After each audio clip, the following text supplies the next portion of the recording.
movie appreciation post, or should I say review. We got Lord of the Ring, The Two Towers. So this was the second one.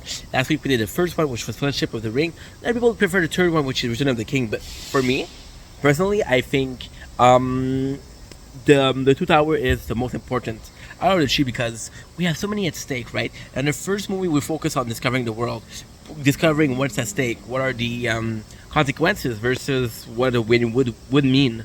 And the second one, the third movie is very heavy. It's a war. It's desperation. Is winning at the last second. And the second one, we don't have that really. We have so many there's comedic moments. The fights are good. We get Gandalf back, which is one of the main characters. Like I know there's 9 of them, but Gandalf is super important. We find Merry and Pippin, and not only do we find them, we have the journey they took to save. We got the Ents, which are fucking phenomenal. We got the Two Tower. We got the betrayal of Saruman, which is in the books he is the last guy. There's a part of the book where you can see him right after the Sauron fight. So it's kind of cool that we see that he's the betrayer. There's also a lot of parts that are important. For example, they need some help because they know that's going to be a war. You know they have to protect Frodon because in the first one we have separation between Frodon and the gang and the group. The group know they won't be able to win a war, so they have to find some allies. They go to Gondor, refuse. We meet the Rohan. The Rohan is smaller, but it's a lot more let's say noble. Let's say heroic, right? Let's call it heroic. We have the battle for Minas Tirith, which is one of my favorite battle ever. We got the elves. We have the quest to get the sword back. We got this quest to find some allies in the ghosts. There's so many stuff that are There's so many things that are happening in the second game, and the best part is Frodo and Sam, and they meet Gollum, which is a creature that they were warned about by Gandalf. And then fucking he becomes a nice guy. There's so much.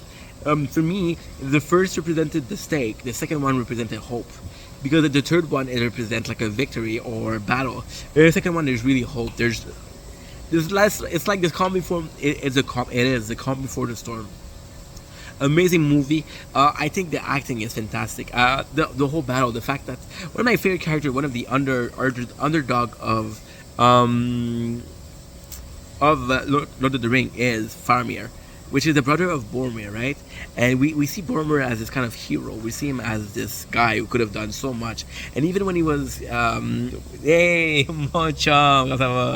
when we see him as being corrupted by the One Ring, even if he was corrupted, he was for he was for the good of people. Faramir is a more noble version of it. But you see, there's a big difference, and that's what's really nice about the second movie.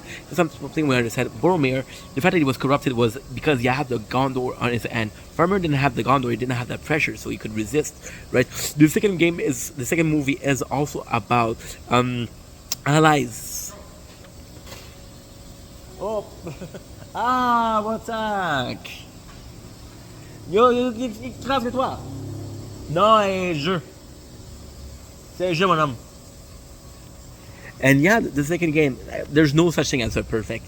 Like I think, like I said, in the second game, there's many stakes. There's a lot more in play, but not enough for it to be. I don't think that the third movie is not good. I'm just saying the second movie, there's like a moment of relaxation.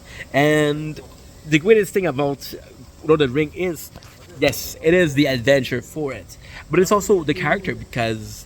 If it wasn't for the character, there wouldn't be no adventure. And I think in the second one is where we get to see them. And the first one we have the like rivalry between Gimli and Legolas. And the second one is kind of cool because those two are becoming friends, and it is a proof that because if you look at it carefully, right, you got Aragorn who is a friend of everybody, but it's not really the best friend of Gimli. He doesn't have that close relationship, right? You got Frodo and Merry and Pippin and Sam. And you got that friendship, they're hobbits, right? You got Gandalf who's doing his own thing. And then you have Gimli and Legolas, which means no matter the race, they could become friends, right? Super good. Strongly suggest watching the trilogy. Enjoy the second one.